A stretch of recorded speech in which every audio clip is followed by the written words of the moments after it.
যখন এথেন্সের ধারণাও কারোর মাথায় আসেনি, কাশী তখনও ছিল। রোমের অস্তিত্ব যখন কারোর মনে তৈরি হয়নি, কাশী তখনও ছিল।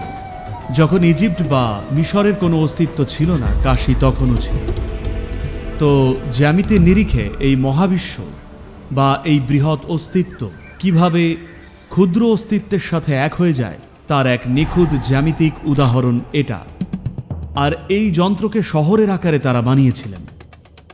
এই রকম একটা শহর গড়া একটা প্রায় অসম্ভব উদ্যোগ, কিন্তু হাজার হাজার বছর আগে তারা সেটাই বাস্তবায়িত করেন। এমনকি আজও সাধারণত রোজকার কথাবার্তাতেও লোকে বলেন কাশী ধরাভূমিতে নেই, কাশী রয়েছে শিবের ত্রিশূলের ওপরে।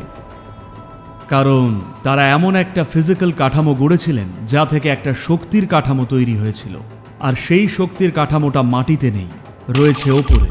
তো সেই কারণেই লোকে বলতেন কাশী এই পৃথিবীতে নেই, এটা পৃথিবীর ঊর্ধ্বে। তো গোটা প্রসেসটাই একটা বিশাল মানবদেহের বহিঃপ্রকাশ, যা দিয়ে বৃহত্তর মহাজাগতিক শরীরের সাথে যোগাযোগ করা যায়। ঠিক এই কারণেই এই গোটা প্রথাটা গড়ে ওঠে যে কেউ কাশীতে গেলে সেটাই সব।